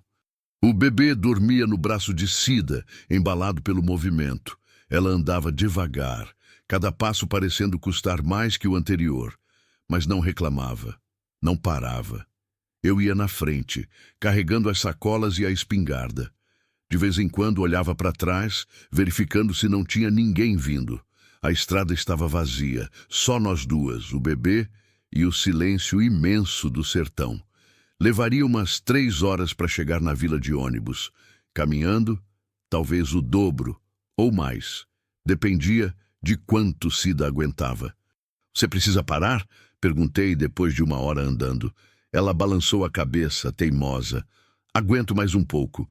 Mas eu via o esforço, via o suor escorrendo pelo rosto, via as pernas tremendo, via a mão apertando o bebê com mais força do que devia, como se ele fosse escorregar se ela afrouxasse. Cida, eu disse parando, não adianta forçar. Se você cair no meio do caminho, a gente não chega em lugar nenhum.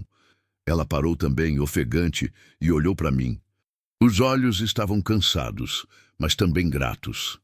Só um pouquinho, ela disse, só para recuperar o fôlego. Saímos da estrada e fomos até a sombra de uma árvore seca. Sentamos no chão duro, encostadas no tronco.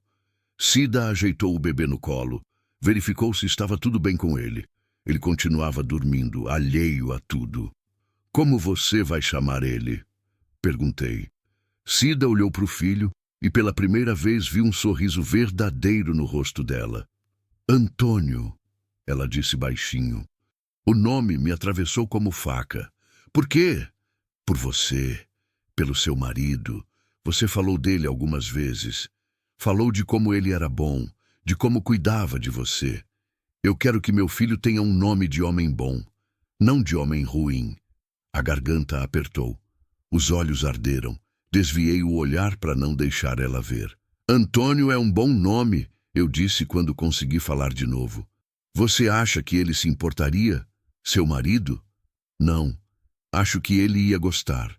Ficamos ali sentadas por mais um tempo, em silêncio, deixando o corpo descansar.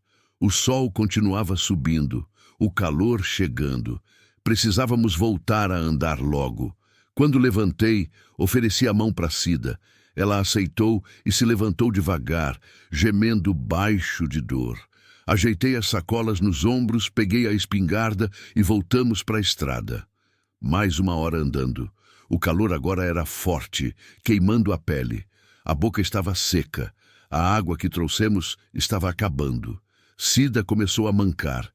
Percebi, mas não disse nada. Não ia adiantar. E então, ao longe, ouvi um barulho. Motor. O coração gelou. Cida, eu disse baixo. Tem alguém vindo.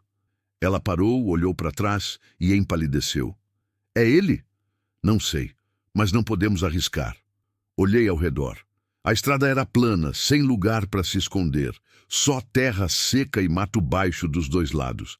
Se fosse ele, nos veria antes de conseguirmos sair da estrada. Ali, apontei para uma formação de pedras uns 50 metros à frente.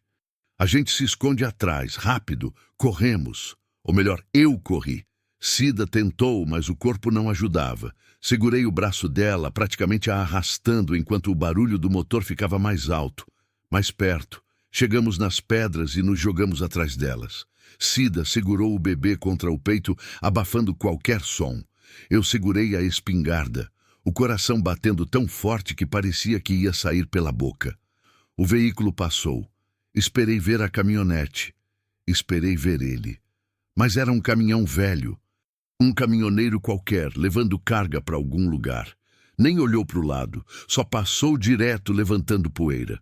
Soltei o ar que estava prendendo. Era só um caminhão, eu disse. Cida relaxou também, mas continuou tremendo. Eu achei que era ele, achei que tinha nos achado. Não era, mas a gente precisa ter cuidado. Ele pode estar procurando. Você acha que ele já sabe que a gente foi embora? Provavelmente, e se ele for na minha casa e ver que está vazia, vai saber que fugimos. Vai tentar adivinhar para onde. Então a gente não está segura, não até chegar na cidade. E mesmo lá, vai precisar ter cuidado por um tempo. Ela olhou para o bebê, para o pequeno Antônio dormindo no colo dela, alheio ao perigo. Eu não aguento mais correr, ela disse, a voz quebrando. Tô cansada, Dalva, tão cansada. Sentei do lado dela e coloquei a mão no ombro dela. Eu sei, mas você tem que aguentar mais um pouco. Só até a gente chegar na vila. Pegar o ônibus. Depois você pode descansar. Se ele estiver na vila, esperando, não vai estar. Ele não sabe para onde a gente está indo. Mas e se adivinhar? Não respondi, porque não tinha resposta. Era um risco. Tudo era risco agora. Levantamos e voltamos a andar. O sol já estava alto, o calor insuportável. A água tinha acabado. A boca estava seca que nem lixa. Cida começou a cambalear. Segurei ela, evitando que caísse. Mais um pouco, eu dizia. Só mais um pouco. Mas o pouco parecia infinito. Finalmente, depois do que pareceu uma eternidade, vimos a vila ao longe. Pequena, pobre, meio abandonada. Mas era civilização. Era gente. Era o ônibus que ia nos tirar dali. Chegamos, eu disse aliviada. Cida sorriu, mas o sorriso era fraco, exausto. Entramos na vila devagar. Algumas pessoas olharam, curiosas, mas ninguém disse nada. Interior era assim. Todo mundo via tudo, mas fingia que não viu. Fomos direto para a parada de ônibus. Uma placa velha, enferrujada, mal dava para ler o horário. Mas segundo o que estava escrito, o próximo ônibus passaria em 1 hora. 1 hora. Sentamos no chão, na sombra da parada. Cida deitou o bebê no colo e fechou os olhos. Estava no limite. Se tivesse que andar mais 1 metro, ia desmaiar. Olhei ao redor. A vila estava quieta. Algumas crianças brincavam na rua. Um velho sentado na frente de uma venda, fumando. Uma mulher estendendo roupa num varal. Vida normal. Vida que a gente não tinha mais. Dalva, Cida disse sem abrir os olhos. Que foi? Você acha que a gente vai ficar bem? Olhei para ela, pro rosto magro, pálido, cansado, pro bebê pequeno, frágil, dependendo dela para tudo. Acho, eu disse. Se a gente chegou até aqui, pode chegar mais longe. Ela abriu os olhos e me olhou. Você não se arrepende de ter me ajudado? Não, nem um pouco. Pensei. Pensei em tudo que tinha perdido. A casa, a segurança, a vida tranquila, mesmo que solitária. Pensei no risco que estava correndo, no perigo, na incerteza. E mesmo assim a resposta era a mesma. Não, nem um pouco. Por quê? Porque, eu disse devagar, tem coisas que valem mais que segurança. Tem coisas que valem mais que tranquilidade. E ajudar alguém que precisa, principalmente quando mais ninguém ajuda, é uma delas. Ela voltou a fechar os olhos, mas dessa vez tinha um sorriso no rosto. Pequeno, mas ali. Obrigada, ela sussurrou. Para de agradecer. A gente está junto agora. É assim que funciona. O tempo passou devagar. O sol continuou queimando. O suor escorria, mas continuamos ali, esperando. E então ouvi o barulho. Motor, de novo. Mas dessa vez não era caminhão, era caminhonete. Levantei rápido, o corpo tenso. Olhei na direção do som e vi. Era ele, a mesma caminhonete, o mesmo homem no volante, vindo devagar pela rua principal da vila, os olhos procurando, vasculhando. Merda, eu disse baixo. Cida abriu os olhos, assustada. O que foi? Ele tá aqui. Ela ficou branca. Olhou na direção da caminhonete e viu. Viu ele. Os olhos dele se encontraram por um segundo e foi como se o mundo parasse. Ele parou a caminhonete, desceu, começou a andar na nossa direção, calmo, confiante, como se já tivesse vencido. Levanta, eu disse para Cida. Agora. Ela tentou, mas as pernas não obedeceram. Estava fraca demais, exausta demais. Não consigo, ela disse desesperada.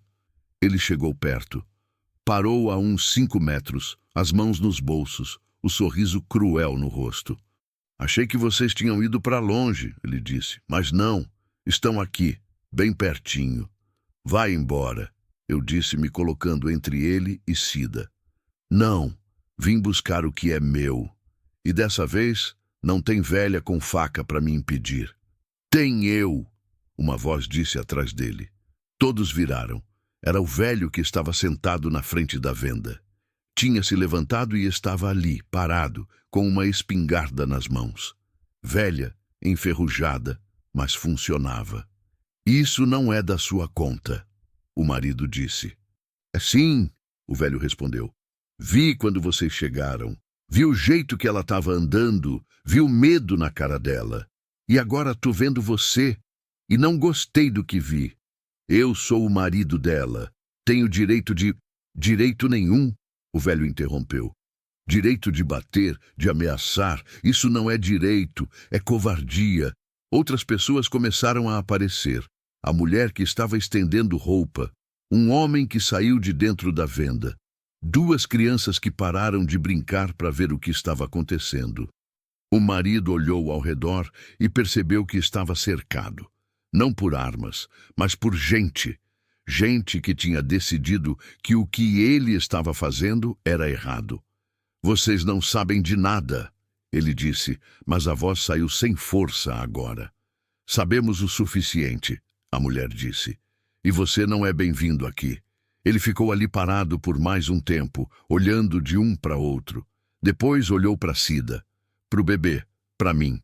Isso não acabou, ele disse. Acabou sim, o velho respondeu. Agora vai embora antes que eu resolva usar essa espingarda. O marido cerrou os punhos, o maxilar travado, a raiva fervendo, mas estava sozinho. E sabia que estava. Virou as costas e foi embora. Subiu na caminhonete, ligou o motor e saiu, rápido, levantando poeira. Todos ficaram olhando até ele desaparecer completamente. Depois o velho baixou a espingarda e veio até nós. Vocês estão bem? Ele perguntou. Estamos, eu disse, ainda tremendo. Obrigada. Não precisa agradecer. Gente assim não merece respeito, e mulher com bebê merece proteção. A mulher se aproximou também, olhou para Cida e para o bebê. Vocês precisam de água? Comida? Precisamos, Cida disse, a voz fraca. Venham, vou arranjar alguma coisa. Fomos até a venda. A mulher trouxe água fresca, pão, queijo. Comemos em silêncio, ainda processando o que tinha acontecido. Ele vai voltar? A mulher perguntou. Não sei, eu disse. Mas a gente não vai estar aqui para descobrir. O ônibus chega em quanto tempo? 30 minutos, o velho disse. Vocês vão para onde? Cidade, eu disse, sem dar detalhes. Ele acenou com a cabeça, entendendo que não era para perguntar mais. Fiquem aqui até o ônibus chegar, ele disse. A gente fica de olho. E ficaram. O velho voltou para o lugar dele, na frente da venda, mas com a espingarda do lado. A mulher continuou por perto. Outras pessoas também. Como se tivessem formado um escudo invisível ao nosso redor. Quando o ônibus finalmente chegou, levantamos. Paguei as passagens com o dinheiro que tinha conseguido. Ajudei Cida a subir. Ela sentou na janela com o bebê no colo. Eu sentei do lado. O ônibus começou a andar. Olhei pela janela e vi o velho, a mulher, as outras pessoas, todos acenando, estranhos que tinham ajudado quando não precisavam, que tinham se colocado em risco por gente que não conheciam. Humanidade. No meio da crueldade, ainda existia humanidade. Acenei de volta, sentindo os olhos encherem de lágrima. O ônibus ganhou velocidade. A vila ficou para trás. E com ela, o perigo. Pelo menos por enquanto. A viagem de ônibus durou 4 horas. 4 horas de estrada empoeirada, de paradas em vilarejos esquecidos, de sol entrando pela janela e queimando a pele. Cida dormiu quase o tempo todo, exausta com o bebê aninhado no peito. Eu fiquei acordada, olhando pela janela, vendo a paisagem mudar devagar. O sertão seco, dando lugar a algo um pouco mais verde. Casas mais próximas umas das outras. Mais gente, mais movimento. Civilização. Quando o ônibus finalmente entrou na rodoviária da cidade, o sol já estava começando a descer. A luz alaranjada da tarde pintava tudo de dourado.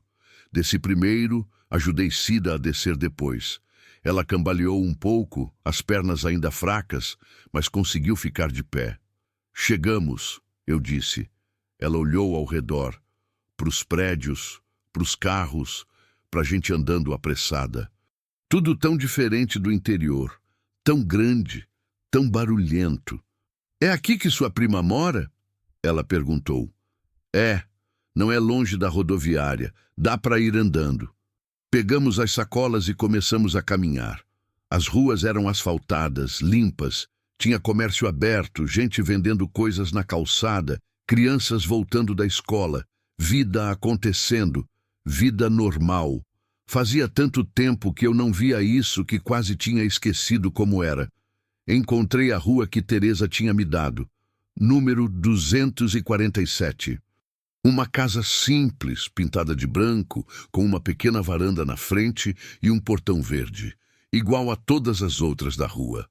Mas era a nossa agora. Pelo menos por enquanto. Bati no portão, esperei. A porta da casa se abriu e Teresa apareceu.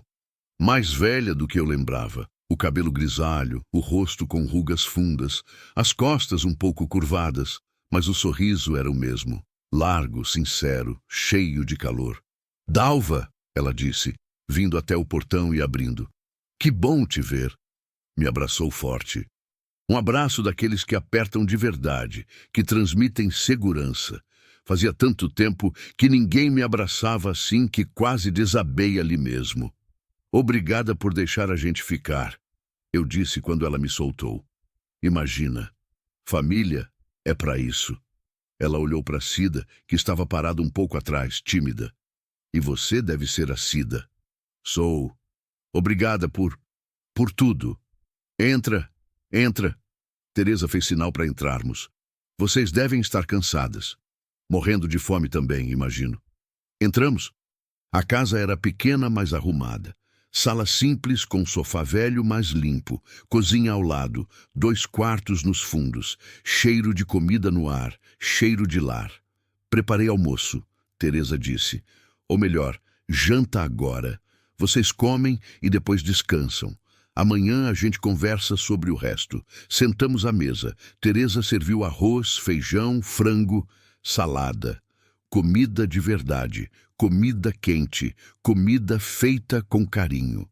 Cida comeu devagar, cada garfada pausada, como se ainda não acreditasse que era real. O bebê dormia no braço dela, alheio a tudo. Ele é lindo, Teresa disse, olhando para o pequeno Antônio. Posso pegar? Cida hesitou por um segundo, mas depois entregou. Teresa pegou o bebê com aquele jeito que só quem já teve filho sabe.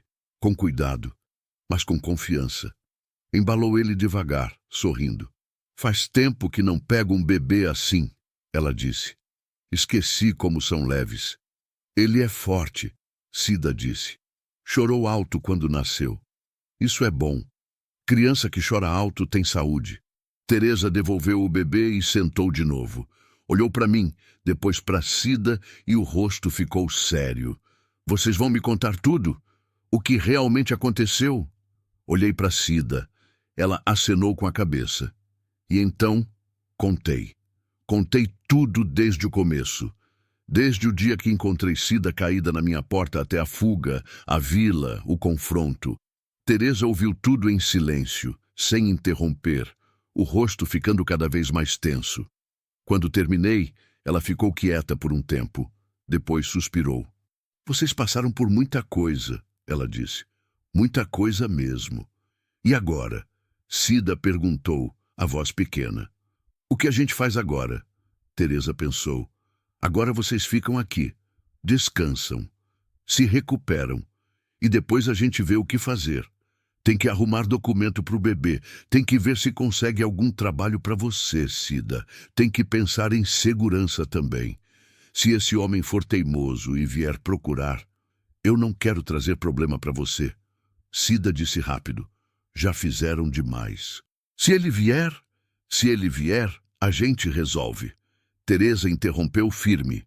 Aqui é cidade, tem polícia, tem gente, tem lei. Ele não pode fazer o que fazia no interior. Lei nem sempre protege mulher, eu disse, realista. Verdade, Teresa concordou. Mas é melhor que nada, e de qualquer jeito ele teria que nos achar primeiro. E cidade é grande. Gente se perde fácil aqui. Cida relaxou um pouco. Não muito, mas um pouco. Quanto tempo a gente pode ficar? O quanto precisar, Teresa disse. Não tenho pressa e não me incomoda ter companhia. Faz tempo que moro sozinha, casa vazia é triste. Os olhos de Cida encheram de lágrima. Eu vou trabalhar, ela disse. Vou ajudar com as contas, não vou ficar de favor. A gente se acerta, Teresa disse, dando de ombros. Não se preocupa com isso agora. Primeiro você precisa se recuperar. Parto não é brincadeira.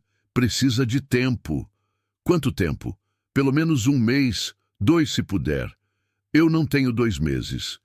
Preciso arrumar dinheiro, precisa descansar, eu interrompi. Senão você vai adoecer. E aí quem cuida do bebê? Cida ficou quieta. Sabia que eu estava certa. Vai dar tudo certo, Teresa disse, colocando a mão sobre a mão dela. Vocês vão ver. Naquela noite, depois que Cida e o bebê dormiram no quarto que Teresa arrumou para elas, fiquei na varanda com minha prima. 2 cadeiras velhas, uma xícara de café fraco e o barulho da cidade à noite. Diferente do silêncio do interior. Aqui tinha carro passando, cachorro latindo ao longe, gente conversando na rua, barulho de vida. Você mudou, Teresa disse de repente. Olhei para ela. Mudei como? Não sei explicar. Você parece mais viva. Sei que passou por coisa difícil, mas tem algo diferente. Algo que não tinha antes. Pensei. Pensei em como eu era 3 anos atrás. Vazia, sozinha, apenas existindo. E pensei em como eu estava agora. Ainda cansada, ainda com medo, mas com algo que não tinha antes. Propósito. Acho que ajudar ela me ajudou também, eu disse. Como assim? Eu estava morta por dentro, Teresa. Depois que Antônio morreu, eu só existia. Acordava, trabalhava, dormia, repetia. Não sentia nada, não esperava nada. Até que Cida apareceu e de repente eu tinha alguém que precisava de mim, alguém que dependia de mim. E isso me trouxe de volta. Teresa acenou com a cabeça, entendendo. É engraçado como funciona, né? A gente acha que ajudar os outros é só sobre eles. Mas, na verdade, ajuda a gente também. É, ficamos em silêncio por um tempo, cada uma perdida nos próprios pensamentos. Depois Teresa falou de novo. E você? O que vai fazer agora? Como assim? Você não vai voltar para sua casa? A pergunta me pegou de surpresa. Eu nem tinha pensado nisso direito. Voltar. Para casa. Para a vida de antes. Não sei, eu disse honesta. Acho que não.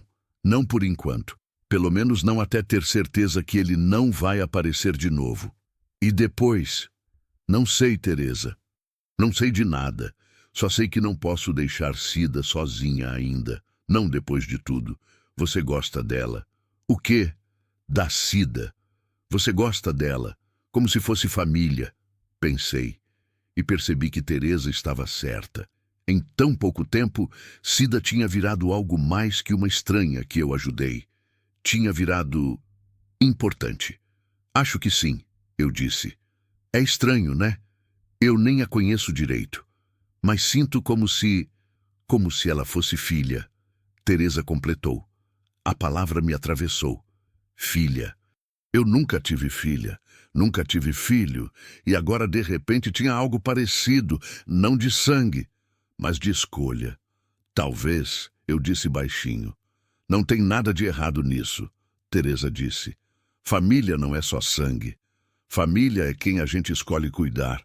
E quem escolhe cuidar da gente. Fiquei olhando para o céu, tinha estrela, coisa que não tinha no interior por causa da poeira. Aqui via. Pequenos pontos de luz no escuro. Obrigada, eu disse. Por quê? Por deixar a gente ficar. Por não julgar. Por ajudar. Eu sou sua prima, é minha obrigação. Não é não. Muita gente que é da família vira as costas quando a coisa aperta. Você não virou. Isso vale mais do que você imagina. Teresa sorriu. Um sorriso cansado, mas verdadeiro. A gente faz o que pode, né? E quando não pode fazer muito, faz o pouco que dá. E às vezes o pouco já é tudo. Os dias foram passando. Devagar no começo. Cida se recuperando. O bebê crescendo. Eu ajudando Teresa com a casa, com as contas, com tudo. A rotina foi se formando. Acordar cedo. Café. Cuidar do bebê enquanto Cida descansava. Limpar a casa. Fazer comida. Dormir. Simples, mas bom.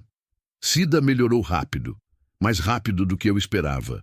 A cor voltou para o rosto, o corpo ficou mais forte. Ela começou a ajudar com as tarefas da casa. Começou a sorrir mais, a falar mais. O bebê também. Antônio crescia, mamava bem, chorava pouco, dormia bastante. Um bebê fácil, como Teresa dizia, um presente. Mas o medo continuava. Principalmente para Cida.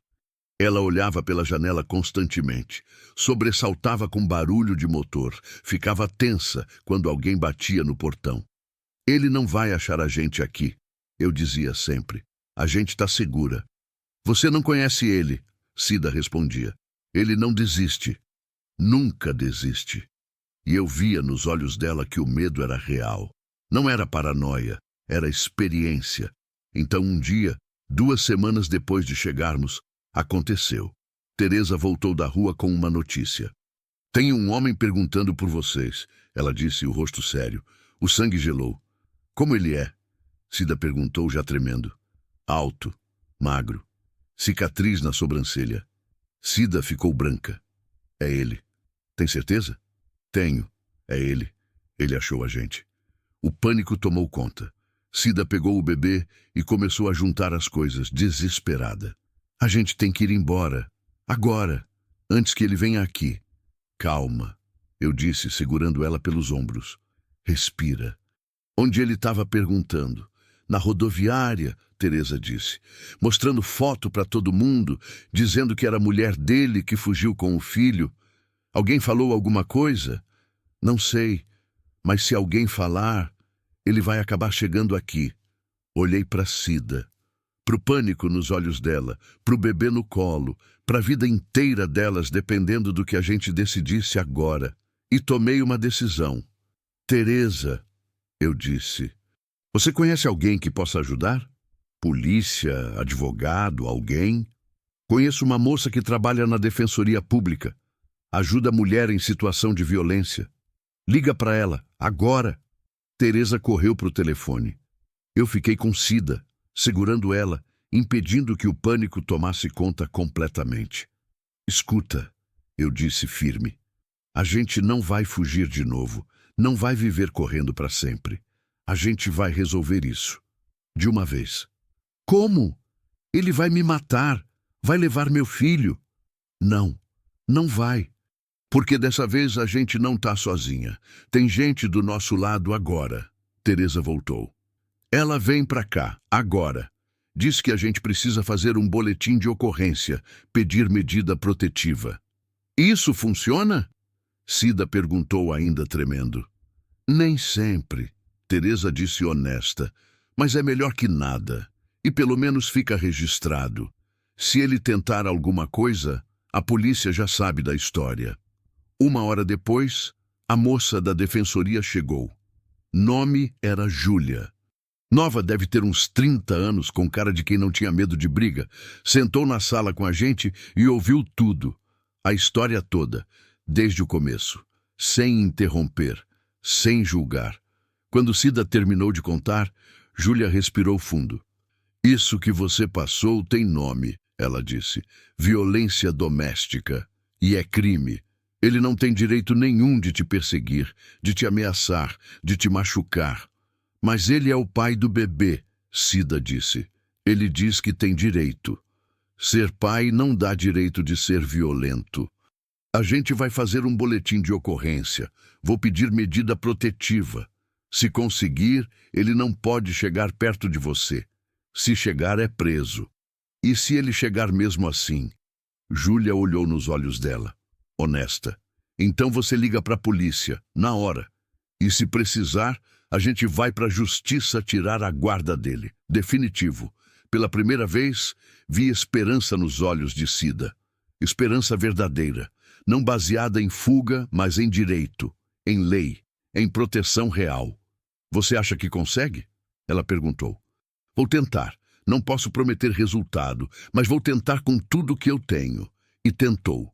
Júlia foi com a gente na delegacia. Ficou do lado enquanto Cida fazia o boletim. Ajudou ela a falar, a contar, a provar. Pediu a medida protetiva. Entrou com processo. Levou 2 semanas. 2 semanas de tensão, de espera, de medo. Mas então veio a resposta. A medida protetiva foi concedida. O marido de Cida não podia chegar perto dela. Não podia ligar. Não podia ameaçar. Se fizesse, seria preso. Quando Júlia deu a notícia, Cida desabou a chorar. Chorou como nunca tinha chorado antes. Chorou de alívio, de medo, de esperança. Chorou tudo que tinha segurado durante tanto tempo. E eu chorei junto. Passaram-se meses. O marido não apareceu mais. Ou ele tinha desistido, ou tinha medo da medida protetiva. Tanto faz. O resultado era o mesmo. Cida estava segura. Ela arrumou trabalho numa padaria perto de casa. Acordava cedo, trabalhava durante o dia e voltava para cuidar do pequeno Antônio à tarde. Teresa e eu ajudávamos com o bebê quando ela estava fora.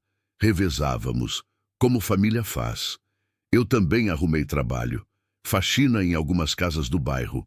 Não pagava muito, mas ajudava. E me mantinha ocupada. A vida voltou a ter rotina, mas diferente da rotina de antes. Antes era vazia. Agora era cheia. Cheia de gente, de barulho, de vida. O pequeno Antônio cresceu. Começou a levantar a cabeça, a sorrir, a fazer aqueles sons que bebê faz. Cada dia ficava mais forte, mais esperto, mais bonito. E Cida também cresceu, não no corpo, na alma. A mulher assustada, quebrada, que tinha aparecido na minha porta quase morta, tinha virado outra pessoa. Mais forte, mais confiante, mais viva. Um dia ela me pegou de surpresa. Dalva, ela disse enquanto a gente lavava a louça depois do jantar. Eu quero que você seja madrinha dele. Parei o que estava fazendo e olhei para ela. Do Antônio? É. Você salvou a vida dele, salvou a minha vida. Se não fosse você, a gente não estaria aqui. A gente não estaria viva, provavelmente. Você é a pessoa mais importante que eu conheço, e eu quero que meu filho saiba disso. A garganta apertou. Os olhos arderam. Eu aceito, eu disse, a voz saindo embargada. Seria uma honra. Ela me abraçou, forte, daquele jeito que só quem é grato de verdade abraça. E ali, naquele abraço, eu entendi. Entendi que eu não tinha perdido tudo quando Antônio morreu. Eu tinha perdido muito, mas não tudo, porque ainda tinha a capacidade de amar, de cuidar, de ser importante para alguém. E às vezes, isso é tudo que a gente precisa para voltar a viver de verdade. Epílogo, 2 anos depois. Estou sentada na varanda da casa de Teresa, que agora também é minha casa, vendo o pequeno Antônio brincar no quintal. Ele já anda, já fala algumas palavras, já é uma pessoa com vontades, com personalidade, com vida própria. Cida está trabalhando. Conseguiu uma promoção na padaria, agora é subgerente, ganha melhor, tem planos, quer fazer um cursinho, estudar, crescer na vida. Teresa está na cozinha fazendo almoço, canta baixinho enquanto cozinha, uma música antiga que a mãe dela cantava, música de infância, música de memória, e eu estou aqui, viva, inteira, não mais sozinha. Olho para o horizonte e penso em tudo que passei. No luto, na solidão, no vazio, e depois penso em tudo que ganhei, na Cida, no pequeno Antônio, na família que não é de sangue, mas de escolha. Penso na casa que deixei para trás, na vida que abandonei, e não sinto falta, porque entendi algo importante. Casa não é lugar, é gente, e eu tenho gente agora. O pequeno Antônio tropeça e cai no chão. Começa a chorar. Levanto rápido e vou até ele. Pego no colo, limpo a terra do joelho, beijo o machucado. Tá tudo bem, meu amor, eu digo. Foi só um susto. Ele para de chorar e sorri.